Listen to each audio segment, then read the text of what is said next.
Saludos para todos ustedes, queridos televidentes. Un saludo muy especial para los de sala de estudio, para los de la cámara. Sean bienvenidos todos a este programa Con Jesús en mi hogar. Tomamos como primera parte del programa del día de hoy el Evangelio correspondiente a este domingo. Lectura del Santo Evangelio según San Lucas. Un sábado Jesús entró en casa de uno de los principales fariseos para comer y ellos lo estaban espiando. Notando que los convidados escogían los primeros puestos, les decía una parábola.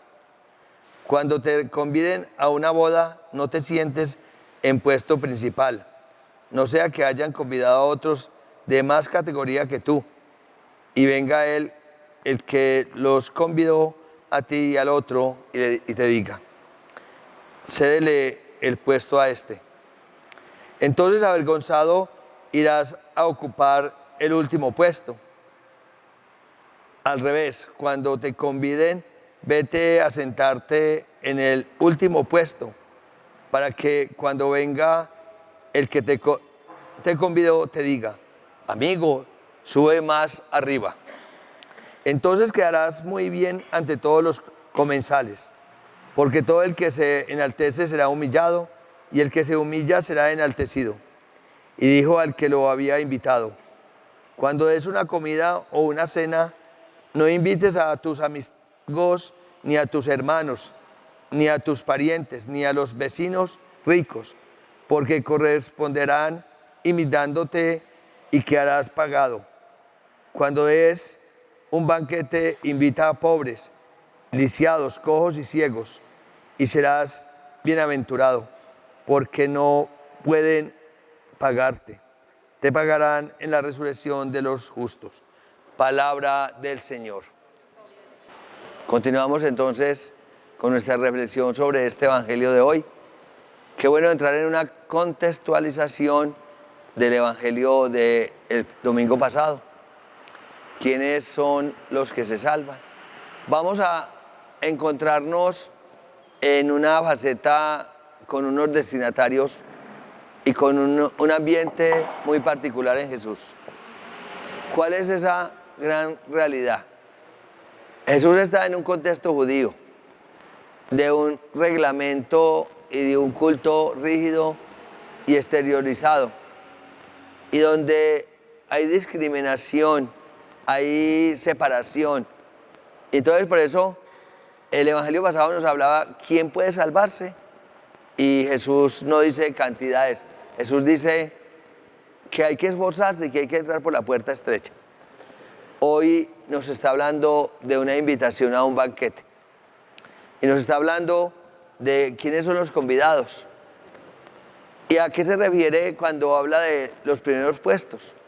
Inclusive nosotros tenemos un dilema con la celebración eucarística, que la gente siempre se queda atrás y no adelante. Jesús lo que se quiere referir es que el problema no es el puesto, sino quién lo adquiere, quién lo busca, cómo lo busca. Y se encontró con una discriminación entre unos y otros. ¿Cuál es la discriminación? Que hay personas en esta cultura judía, en este ambiente y ahora en nuestro ambiente cristiano, que siempre hay que hacer como un privilegio por ellos. No, en el contexto cristiano y en Jesús, todos somos iguales. A mí en algún lugar,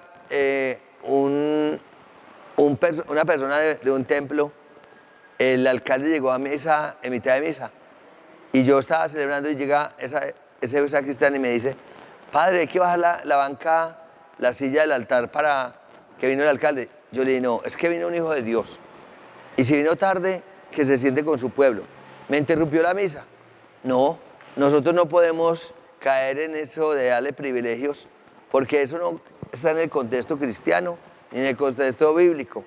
El privilegio lo han creado los hombres en su cultura y en el rol político.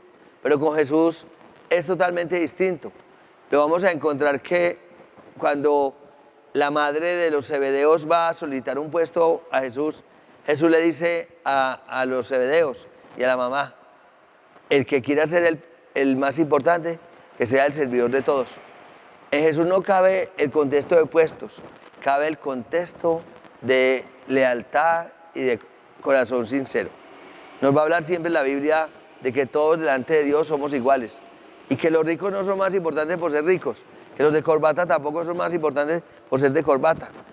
No, que todos en el reino de Dios somos importantes y que en el banquete no se trata de puestos, se trata del amor, de la misericordia, de la ternura. En el Evangelio nosotros podemos tener otra óptica diferente a la del mundo. Hemos caído nosotros por querer darle privilegio a los de arriba, menospreciando a nosotros. Entonces que llegó el alcalde, que llegó el obispo, que llegó cualquier personaje, tiene las mismas facultades, la misma dimensión, las mismas virtudes, las mismas características que todos nosotros. Y lo otro que a Jesús le molesta es porque ya nos había dicho en un evangelio que los judíos le ponían cargas pesadas a sus seguidores, a sus prosélitos, que ni ellos mismos eran capaces de llevar. Son muchas cosas las que el evangelio a nosotros nos recalca, nos hace reflexionar, nos interpela, el evangelio nos interpela, es porque nosotros caemos en un culto externo, en una apariencia en la sociedad, y eso no lo quiere Jesús. Nos está hablando estos días de un verdadero arrepentimiento de nuestra vida. Nos está hablando Jesús de un culto de corazón, como lo diría San Agustín: a Dios se glorifica con la vida. Y el mismo Jesús nos dice en el Padre Nuestro: cuando ores, entra de tu aposento, es decir, que sea una actitud interior en nosotros. Nos diría el libro de Joel que no rasguemos las vestiduras, que rasguemos nuestro corazón. Entonces, un primer momento que tenemos que nosotros reflexionar es no poner cargas pesadas a los demás que nosotros mismos no somos capaces de llevar. Que no busquemos el privilegio y los aplausos humanos. Que busquemos es, si queremos ser grandes, ser el servidor de todos. Nos lo contextualizamos con ese evangelio del Jueves Santo, que Jesús dice: yo no he venido a ser servido, sino a servir. Entonces, qué bueno que nosotros fuéramos también corrigiendo esos privilegios que le damos a los demás, que lo único que hace es hacerlos más mediocres y más hipócritas, y nosotros menospreciarlos. En la casa de Dios, desde la dimensión de nuestra fe, somos todos hermanos y somos todos iguales. Desde el mismo contexto bíblico que les hablaba ahora de la mamá de los Zebedeos, ¿qué pasa? Que Jesús no está ofreciendo una realidad política, que todavía los apóstoles no habían entendido esa realidad. Pensaban que Jesús era un guerrero y que iba a combatir el imperio romano con armas y que iba a combatir el pueblo judío con armas. No, Jesús vino a revolucionar al pueblo con su amor, con su misericordia y con su perdón. Y por eso se mete en un contexto de pecadores, no para contaminarse de ellos, lo dice un prefacio, sino para sacarlos de la miseria, no para inmiscuirse en el pecado de aquellos que son desordenados, de los fariseos, de los saduceos, de los publicanos, no. Él se mete allá para rescatar. Jesús es un rescatador de nuestras vidas. Qué bonito entonces que vayamos como aprendiendo a ser más dignos nosotros y a no rendirle tanto culto a las personas, a no exclusivizar unos de los otros.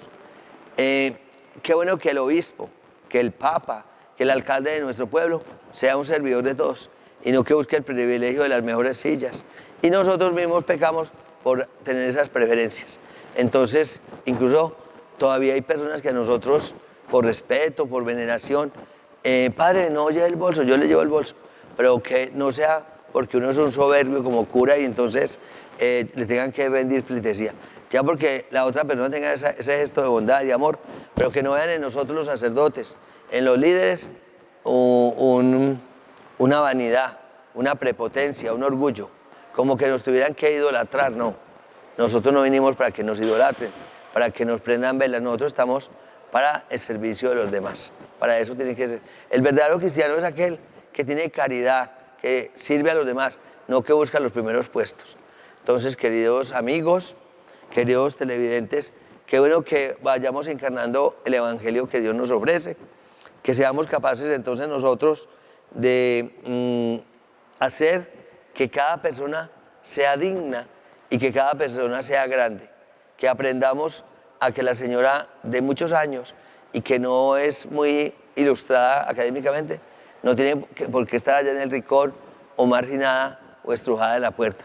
Que así como entra un señor de corbata a nuestra sacristía, a nuestra oficina, un señor de mucho poder, el alcalde, también seamos capaces de sentar la viejita más pobre del rincón. Que delante de Dios no hay desigualdades sociales, delante de Dios todos somos hermanos y somos amigos. Hay que seguir creciendo, aunque hoy en día ya los líderes políticos y religiosos han aprendido a inmiscuirse más con la sociedad y a no caer en esa vanidad de los judíos de poner cargas pesadas a los demás que ellos mismos nos llevan y de buscar los primeros puestos. Aquí se busca más es el primer amor, no el primer puesto. Va y viene una silla de oro, de plata o una silla plástica. Lo que importa es la capacidad de servicio que tengamos frente a los demás. Gloria al Padre y al Hijo y al Espíritu Santo.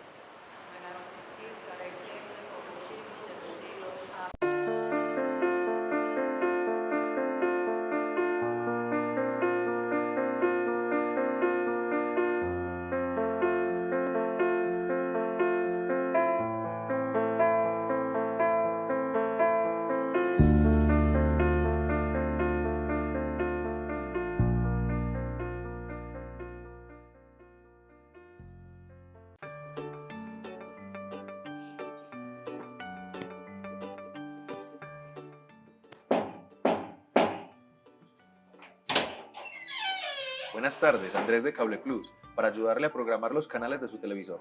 Sí, muy buenas tardes. Es este televisor, bien pueda. Muchas gracias, con permiso.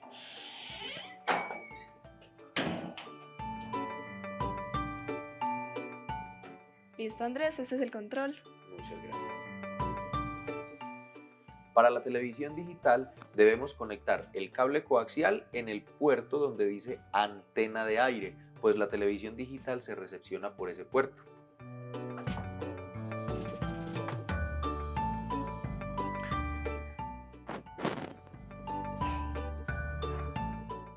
Luego de que tenemos el televisor encendido, desplegamos el menú de la configuración. Bajamos hasta la parte donde dice emisión y le damos ajuste automático. Luego le damos inicio. Aquí en esta parte de antena verificamos que la antena que vamos a programar sea la de aire, la que anteriormente conectamos detrás del televisor. Y en esta parte donde dice tipo de antena de aire, le vamos a seleccionar la que es solamente digital. Y exploramos. En esta parte esperamos entre 1 y 3 minutos que el televisor haga el proceso automático de programar los canales. Este proceso, al menos hasta el 30 o 40%, no les va a mostrar que ha detectado ningún canal, pues las frecuencias de la televisión digital de Cable Plus están un poquito altas. Entonces es normal que al inicio de la programación digital no les muestre que haya cogido algún canal.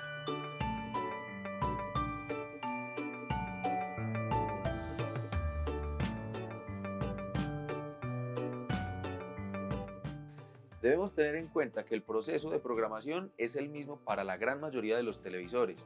¿Qué debemos tener en cuenta? Que el menú de programación y de sintonización va a aparecer un poco diferente dependiendo la marca y el modelo del televisor.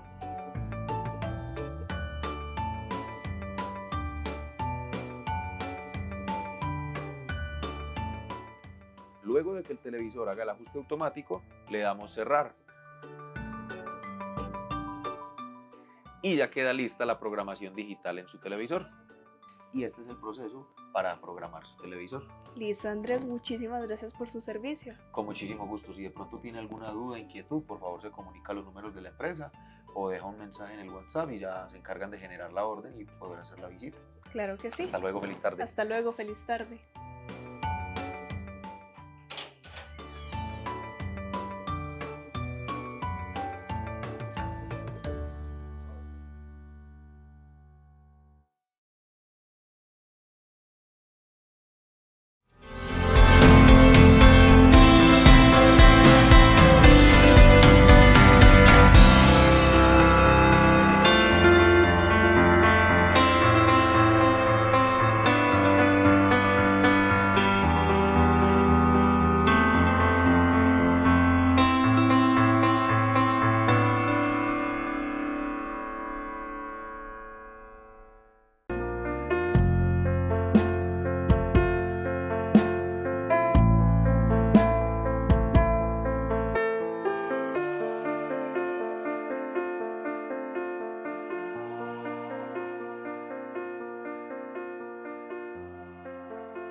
pasando a este segundo momento, nos encontramos con un joven esposo, Adenauer. Tiene 2 hijos, una linda esposa. Él se enfoca mucho en un trabajo muy bonito que es la pastoral familiar. Entonces, sea bienvenido a este lindo programa. Gracias, Padre. Vamos en primer lugar a escuchar esta canción que va a ser como el marco de referencia de todo lo que nosotros hemos trabajado. Precisamente nace en un momento de bastante desolación, de bastante tristeza familiar, y es donde reconocemos que solamente la gracia de Dios es lo que nos basta. Qué difícil es, Señor, vencerse a sí mismo, morir al propio yo, entregarse a ti, Dios vivo, abrir las puertas del corazón y en mi alma sedienta aceptar tu amor. Concédeme, Dios, la luz y la vida para decidir tu voluntad. Dame de tu amor y de tu gracia, que esta me bastará. Concédeme, Dios, la luz y la vida para decidir tu voluntad. Dame de tu amor y de tu gracia, que esta me bastará. Dame de tu amor y de tu gracia, que esta me bastará.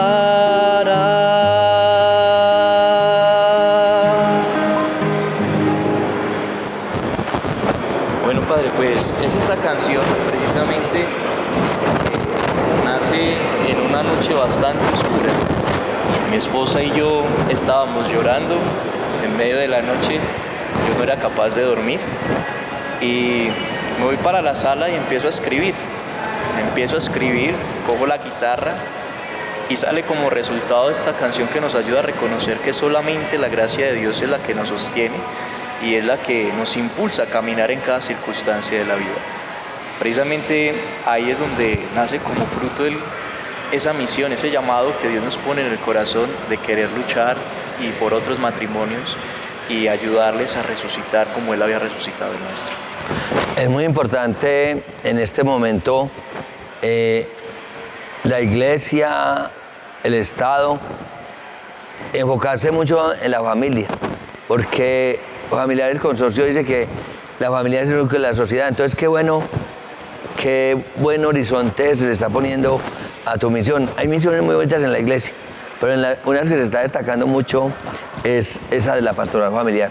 O mejor dicho, más que destacarse, es la necesidad. Entonces, cuéntenos desde 2 perspectivas. Si quieres, nos cuenta tu testimonio de vida, el origen de tu matrimonio, y segundo, la proyección que tienes como esposo, con tu esposa, hacia la iglesia y hacia la sociedad. Bueno, Padre, pues realmente este apostolado, esta pastoral, tiene un origen bastante lindo en el sentido de experimentar la verdadera misericordia de Dios. El trasfondo, en resumen, es: yo fui seminarista y la teología que yo utilizaba para defender a Dios la utilicé para justificar el pecado, ¿sí? Esa misma teología con la que yo había estudiado para poder proclamar las verdades divinas, la utilizaba para poder crear un Dios a mi pobre conveniencia. Y fue de esa manera donde yo traicioné mi vocación en aquel momento y llevé a la que hoy es mi esposa a que intentara creer como algo justificable, como algo válido, también llevándola a una relación clandestina por aproximadamente 6 meses aproximadamente. En medio de todo eso, Dios es misericordioso, porque yo hablaba mucho de la misericordia, proclamaba la misericordia, pero tal vez no me había creído experimentarla en mi propia carne.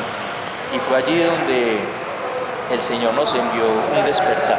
A ver, pero tocaste un tema de un meollo muy fuerte, que tú lo entiendes y quizás yo. ¿Cómo es eso? O sea, estoy de acuerdo con esa afirmación. ¿Cómo es que utilizas la teología, lo bonito, para justificar tu pecado? Padre. Me deja ahí como pensativo, ¿verdad? Porque, Ok. claro, y yo también lo digo porque en mi momento de sacerdocio he sido frágil y me ha pasado que puedo tranquilizar mi conciencia, justificar mis acciones económicas, espirituales, de la oración. Entonces, ¿qué es esa frase tan delicada que acabas de decir? Justifiqué mi teología y ojo que tocó otra palabra, mi vocación. ¿Cuál era tu vocación entonces? ¿Y cuál es la justificación? Pues en aquel momento el llamado que Dios me hacía era la vida sacerdotal, ¿cierto? Ah, perfecto. Era la vida sacerdotal. Yo estaba, como te dije, estudiando en el seminario, y la forma sencilla de lograrlo es que muchos cristianos vivimos de apariencias, nos ponemos máscaras. Y entonces buscamos refugiarnos en que asistimos a misa, rezamos el rosario, meditamos la palabra, pero no vivimos con convicciones claras. No tenemos un corazón que realmente quiera agradar a Dios. Buscamos agradar a los hombres, ser un postrecito ante los hombres, como se dice vulgarmente, pero realmente ante Dios no tenemos un corazón sincero. Entonces, en aquel momento, cuando yo era amigo de mi esposa, nosotros nos conocimos. Fuimos amigos durante 5 años, una relación de amistad muy linda, nunca fuimos novios ni nada. ¿La conociste en una experiencia pastoral o qué? Sí, yo la conocí a ella en una misión, en Noria, Antioquia. Siempre y a partir pasa. de eso, fueron 5 años de amistad muy bellos antes de que mi corazón se empezara a tergiversar.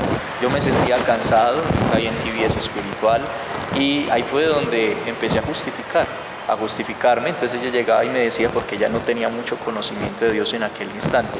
Entonces ella me decía, pero yo siento en mi corazón que lo que tú me estás planteando no es, que era una relación clandestina en aquel momento, no es realmente lo que Dios quiere.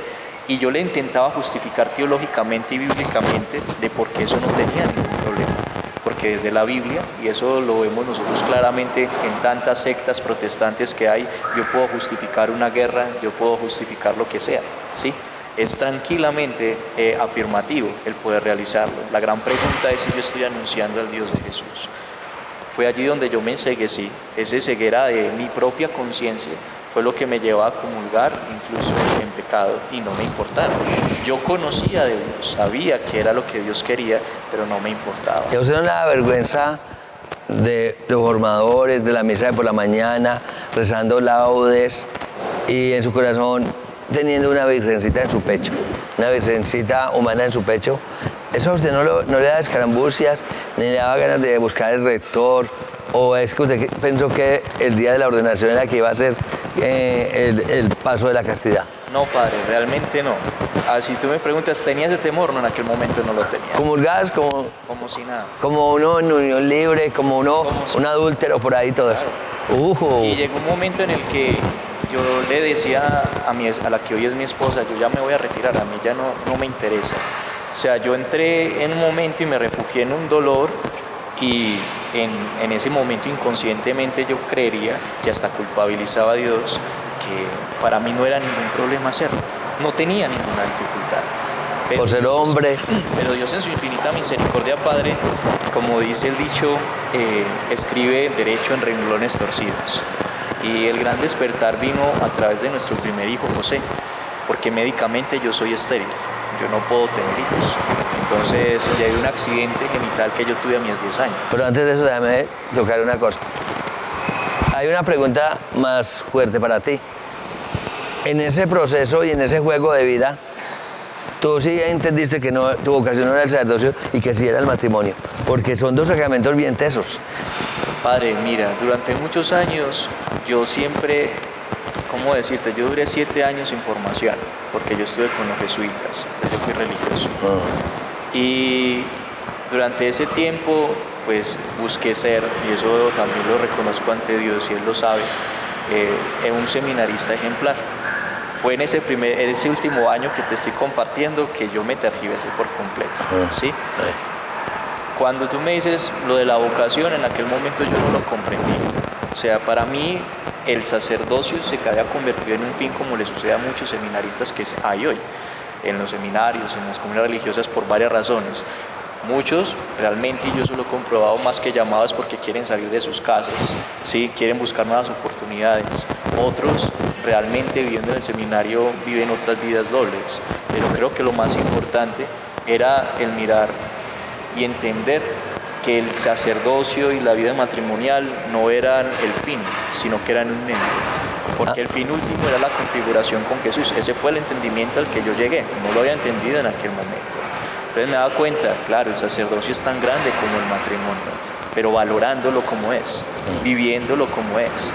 Porque si yo cualquiera de las dos vocaciones la voy a pisotear, la voy a maltratar con mi forma de ser poco auténtica desde la vida cristiana, no tiene ningún sentido. Bueno, entonces, sino que me quise hacerte esa pregunta porque es muy práctica, muy contundente y también de inquietud y curiosidad, y no porque uno no esté ubicado, porque ya este ministerio, pero si es como estamos frente a la gente, quizás nos pueda escuchar algún joven y eso.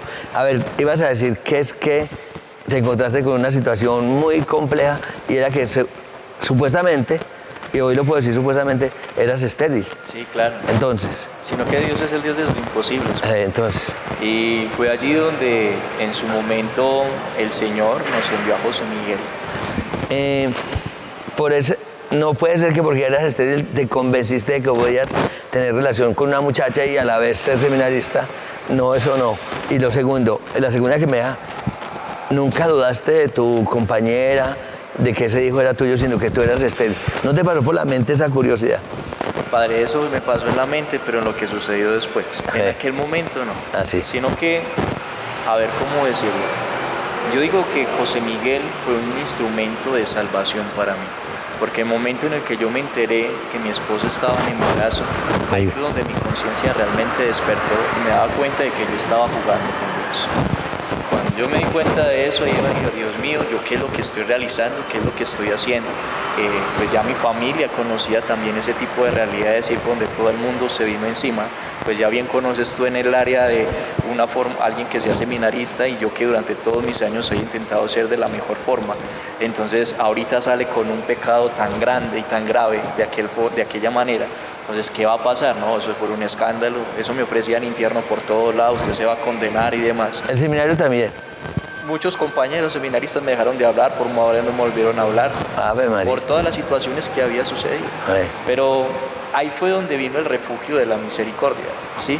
Porque ahí fue donde yo dije, Señor, bueno, todo el mundo me rechaza, pero tú me vuelves a mirar a los ojos y me dices, yo te amo, a pesar de que me has crucificado, a pesar de que has jugado conmigo, a pesar de que tú me has dado la espalda. ¿En dónde? ¿En dónde lo ha crucificado usted? Con cada una de mis acciones. O sea, todas esas acciones que te relaté previamente son una muestra de la crucificación que yo le hice a Cristo, con mi propia vida. Lo que pasa es que a nosotros los cristianos nos cuesta aceptar eso. Queremos siempre aparentar de que somos santos, pero ni orinamos agua bendita ni nos tiramos pedos de incienso. Eso es la realidad.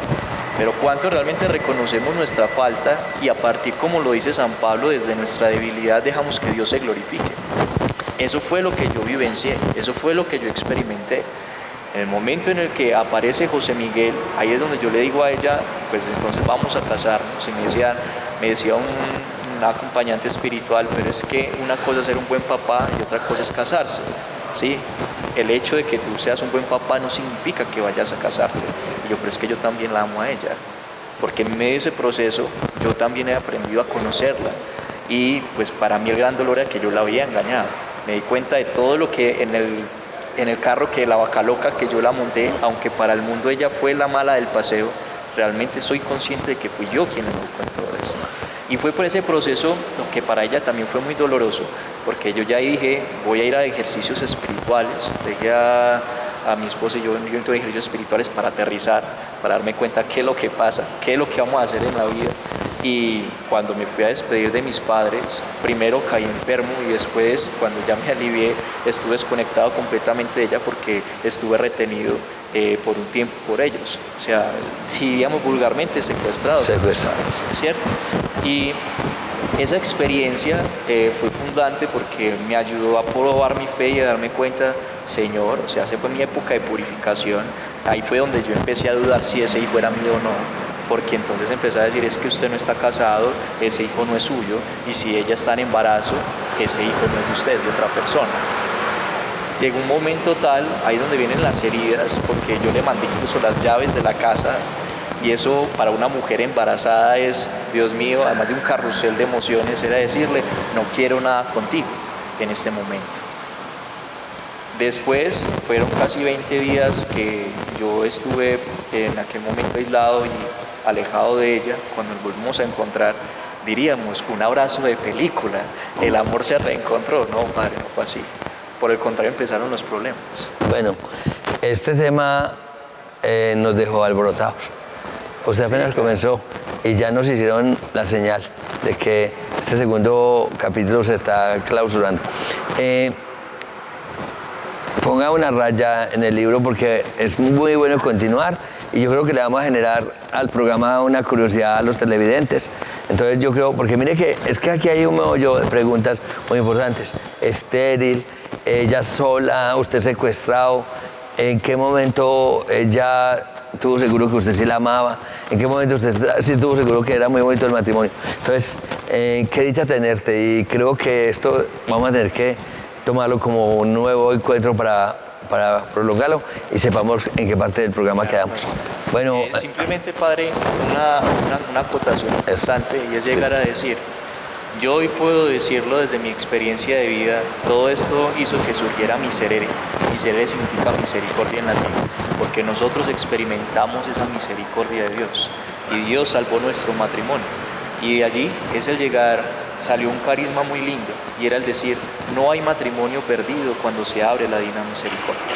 Así que tú, que en este momento nos escuchas, puedes tener historias difíciles, puedes tener momentos complejos en tu vida, puedes querer tirar la toalla, pero te digo que no es imposible, porque Dios es el Dios de los muertos, el que resucitó a Lázaro, es el Dios de los imposibles, el que hizo que Sara pudiera tener un hijo, el que hizo que yo pudiera tener un hijo. Y es el que hace que los corazones se conviertan, así como lo hizo con Agustín. Mañana en este tiempo que celebraremos a Santa Mónica, lloró tanto por su hijo, realmente ahí el corazón se hace vivo. Bueno, vamos a tener un trabajo muy bonito contigo, con tu esposa, Miserere, Misericordia, y en las parroquias cada mes vamos a tener encuentro de parejas, ya le estamos dando la información, pasemos a comerciales y ya regresamos.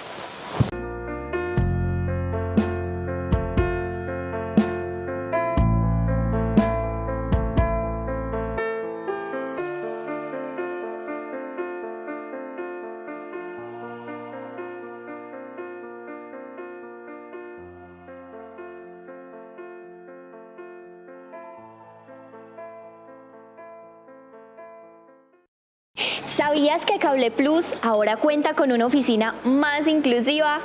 Porque pensamos en toda la comunidad guarneña y en seguirles ofreciendo un mejor servicio. Nuestra sede principal contaba con escaleras, así que hemos eliminado esta barrera para las personas con discapacidad. Acompáñennos.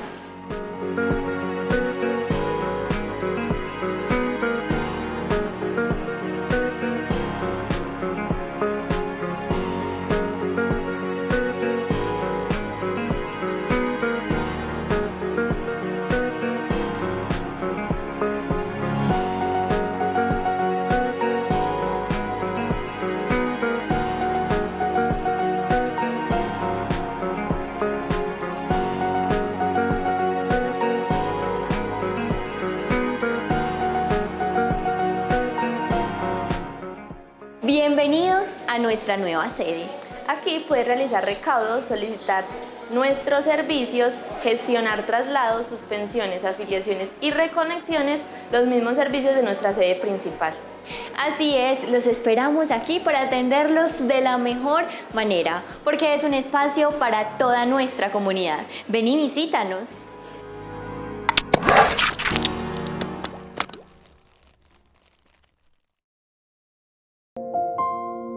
Vive un tiempo de unidad, amor y reconciliación. Por eso, Cable Plus Televisión lo invita a conectarse con la Eucaristía Dominical a las 12 del mediodía desde la parroquia Nuestra Señora de la Candelaria. Sintonice nuestra señal en directo. Cable Plus Televisión, uniendo emociones.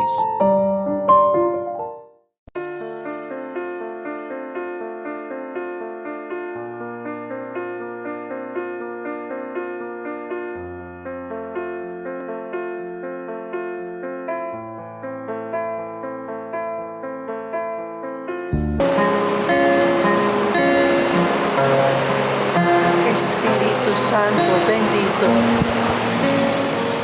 penetra profundamente en mí para hacer una nueva creación.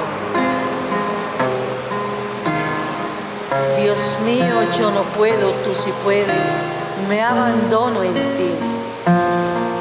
Dios mío, yo no soy nada, tú lo eres todo, posesiónate de mí.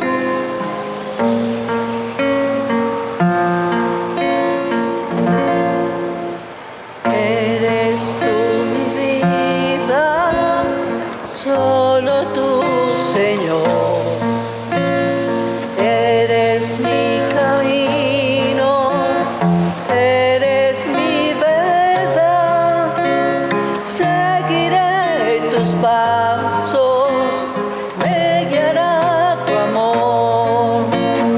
Tú me has dado vida nueva y tu salvación.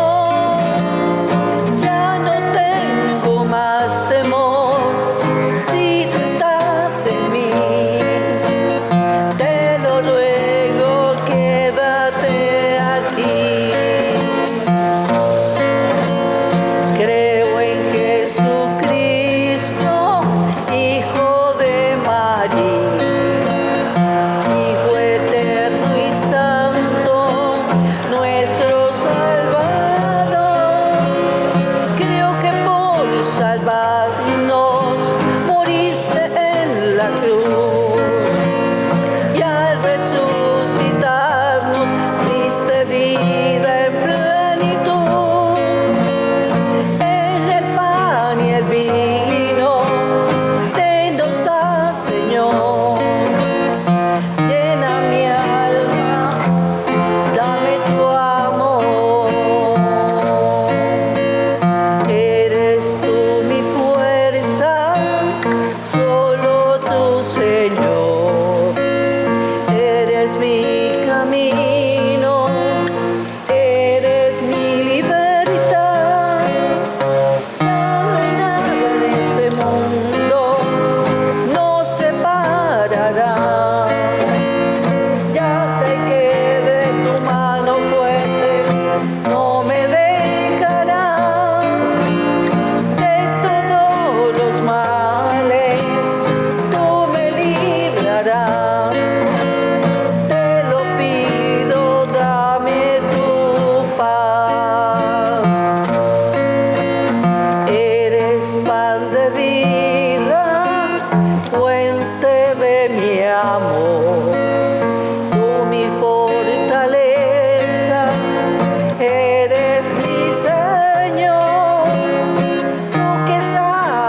Bueno, dentro de la iglesia no solamente manejamos la palabra de Dios, también la iglesia maneja la tradición. Y la riqueza espiritual de nosotros como sacerdotes, como feligreses, es precisamente fortalecida en los santos. Es verdad que los sacerdotes, los seminaristas, las religiosas y ojalá los laicos fundamentáramos nuestra oración en el oficio divino, en los salmos, en todo. Pues hay otras devociones. Entonces hoy queremos como resaltar en esta semana que es la memoria de Santa Mónica, una mujer muy destacada. Queremos trabajar hoy con este testimonio y con esta historia de este santo. Entonces, querida Lucero, háblenos un poquito sobre esta santa de esta semana. Tóquenos en un tema brevemente su historia, su biografía, si la tiene en mente, y también su testimonio, el testimonio de ella. Ya hemos dicho que los santos se destacan por algo muy especial, por el amor a la Eucaristía y las obras de caridad. O sea, el santo ahí está jugando un papel. La primera característica para que el Papa declare un santo es que fue un hombre eucarístico o una mujer eucarística. Eso es inevitable, fuera de los otros requisitos que eso lleva. Y lo otro es la oración cotidiana. Entonces, háblenos un poquito sobre esta santa. ¿Quién es Mónica? ¿Quién es Mónica? Bueno, hoy día tenemos dos santos. Santa Teresa de Jesús, Joan Bars, virgen. Ella fue la fundadora de los hermanitos de los ancianos desamparados. Eso fue lo que más se destacó en su vida. Y también recordamos la memoria del Papa Juan Pablo I. Vamos ahora, en este día, a retomar la vida de Santa Mónica y resaltar por qué ella ha tenido tanta trascendencia durante toda la humanidad. Santa Mónica es del año 387 cuando fue su muerte. Santa Mónica significa ese nombre que es dedicada a la oración, a la espiritualidad, a la soledad. En un principio, la vida de Santa Mónica fue muy difícil. Era una mujer que de mucha forma, y por ser madre de San Agustín, logró de una manera heroica la conversión de San Agustín. Bueno, paré un momentico ahí. A ver. Primero, entonces, cuéntenos, para que no me meta en San Agustín, Mónica, entonces, que tuvo hijos, dónde nació ella, cuando niña. Metámonos más con Mónica primero, antes de tocar eso. ¿O cuántos hijos tuvo? Sí. Santa Mónica nació en Tagaste, al norte de África. Ah, muy bien. Era en el africana. año 332. Maravilloso. Sus padres le dieron una promoción a sus hijas. Ella tuvo otras hermanas. Perfecto. Y fue una educación muy religiosa, muy estricta. Pero ella contó con la desfortuna de tener un padre muy mal genio. Mal geniado, la trataba horrible. No era católico cristiano. Ella sí tenía sus bases muy fundamentadas en el catolicismo. ¿De dónde si el papá no fue católico cristiano, ella de dónde se fundamentó en el cristianismo? Por su mamá y por personas que encontró en el camino. Ah, perfecto, maravilloso. Ella en el transcurrir de su vida se encontró con San Ambrosio. San Ambrosio, un personaje demasiado conmovedor y que tiene que ver mucho con San Agustín. Sí. Muy bien. Y con otros sacerdotes. Ella perseguía a San Agustín por donde él iba, porque la meta de ella como mamá era lograr la conversión de San Agustín. Ah, o sea que ella entre los hijos que tuvo, uno se llama Agustín. Sí. Entonces, enfóquelo no en San Agustín, haga de cuenta que estamos hablando... hermanos. Eso, listo, enfóquelo en Agustín. Todavía no nos vayamos a esa faceta. Primero, porque para poder ser San Agustín nos toca mirar toda la historia de Mónica. Claro. Entonces, a Santa Mónica la obligaron a casarse. Ah, la obliga, eso muy... Porque ella no quería eso. Y así como su nombre significa esa vida de soledad, de espiritualidad, de oración, eso era lo que ella quería para su vida. Pero a raíz de esta determinación de sus padres y de obligarla a casar, tiene después 3 hijos. Agustín, 2 hombres y una mujer. eso. La niña y uno de los jóvenes fueron personas muy queridas y respetuosas respecto a su madre. Sí. Pero el dolor de cabeza fue San Agustín. Fue Agustín. San Agustín, Perdón, déjemelo en Agustín porque un santo no es de un dolor de cabeza. Antes de ser santo, él fue, el hijo Agustín fue... no. Agustín fue fuera de serie, pero como muchos de hoy, Sí. que parecían perdidos completamente en el mundo y en todo lo del mundo. Sí. Inclusive llegó a practicar una secta donde decía que el Dios era el diablo. Pero yo le digo, padre, a ver si tengo aquí a la mano cómo se llama esa secta. No, el maniqueísmo. tranquilo. maniqueísmo. Yo le ayudo, el maniqueísmo. El maniqueísmo. Entonces, sigue la historia de Mónica, que tuvo esos hijos. Agustín fue muy fastidioso, fue muy relajado, sin vergüenza también incluso fue. Por allá creo que hasta tuvo un hijo, ¿cierto?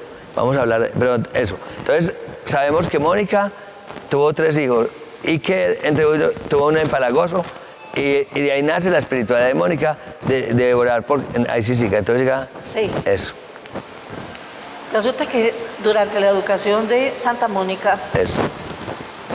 una mujer que sus padres pusieron a dependerla en su educación contra sus hijos, porque en ese entonces podían personas a que les ayudaran a educarlos. Muy bien. Y había una mujer muy recia y también muy agresiva. Resulta que ellas cuando hacían las tareas y en ese clima tan cálido les daba mucha sed. Ella les dijo, les enseñó, cuando les daba sed y le pedían el favor de que las dejara ir a tomar algo, ella les dijo, no van a tomar. Tienen que acostumbrarse a pasar así, porque cuando sean grandes van a ir a la bodega a tomar vino y se van a aprender a emborrachar. Santa Mónica creyó, lejos de pensarlo, así le sucedió. Cuando llegó a su edad adulta, digamos sus 17 años, ella va a esa bodega, se iba a escondidas y se tomaba un vaso de vino. Bueno, como no nos podemos ampliar tanto, métanme en la ¿qué hacía Mónica? Que la llevó a ella como a ser muy espiritual, para que nos centremos ahí porque nos faltan contados minutos. Pues el resultado, ella sabía que su compromiso primero era la salvación del alma de su esposo, porque también le salió así. Eso. ¿Qué hacía para que su esposo se salvara? Padre, sacrificio, Sacrificios. la oración en silencio, o sea, ella todo lo que hacía lo ofrecía y vivía con mucho amor, mortificaciones y todo eso. Esa era su meta. Ella entendió que nació para ser una santa esposa y una santa madre. Maravilloso, muy bien. Al final del tiempo del esposo de Patricio, logró la conversión de él.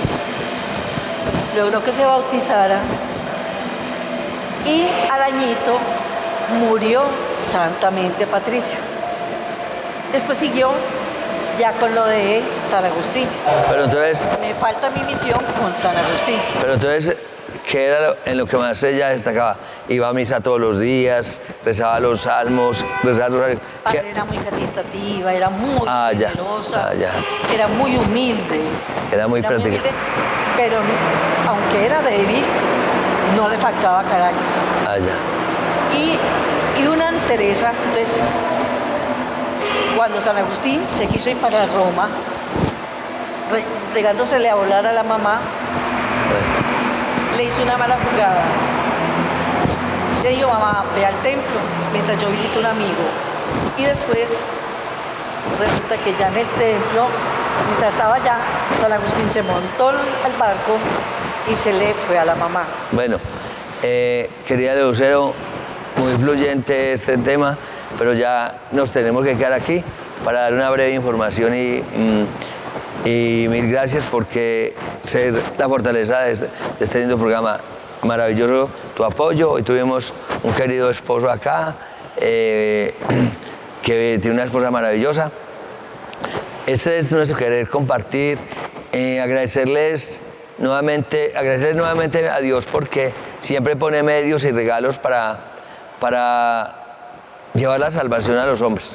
Gracias a este canal tan bonito por permitir este espacio para llevarle la esperanza y la alegría a muchas personas, a los de la cámara, a los de sala de estudio, a todos los que tienen que ver con estos micrófonos, a esta linda esposa que nos ha venido acompañando, a este esposo que pasó con nosotros y que lo vamos a volver a invitar a todos dos para que en un próximo programa podamos continuar con estos temas tan bonitos.